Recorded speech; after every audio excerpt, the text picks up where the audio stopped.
Let's say we get a complete tyrant in office, and let's say Turning Point USA is having a huge protest against something really bad that we don't like, and let's say he's a president is saying that it's getting violent. What is the difference between what you're doing and how could we prevent someone from abusing that power? Yeah, so look, I understand where the question is coming from, and I think it's a fair question.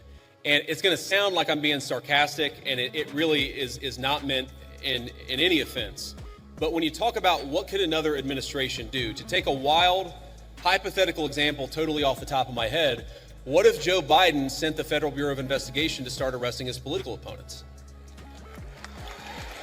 Okay? So here's something that I want every conservative to remember. It's an important part of my entire political philosophy is we cannot be afraid to do something because the left might do it in the future. The left is already going to do it regardless of whether we do it. I think the premise of your question, I don't totally share it because I don't think perfect neutrality is possible. What is it? You talk about history. Was Christopher Columbus a great explorer, or was he a guy who committed genocide against the native populations? These debates, I'm happy to have them, but I reject the idea that there are truly neutral debates. Anybody who's telling you their view is neutral likely has an agenda to sell you, and I'm at least honest about the fact that I think the Christian foundation of this country is a good thing. People said that the President of the United States was going to get us into a multi-100,000 troop regime change war for Israel. This was 4 months ago. This was 6 months ago.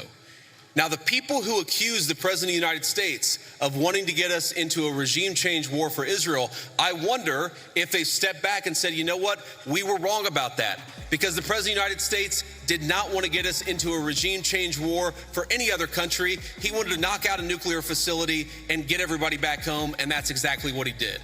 So I understand there's some frustrations out there, but I think the President of the United States, more than any president of my lifetime, is willing to stand up to anybody if he thinks it puts the interests of the American people first. Thank you. JD, man, delivered. That Q&A was rowdy. When was the last time that you had a vice president that subjected himself to unvetted questions from the American people? In fact, hostile questions, JD Vance says, just like Charlie used to. If you disagree with me, come to the front of the line. And, well, pretty much everyone disagreed with JD Vance, but he handled it perfectly. Every single question, just knocking it out of the park.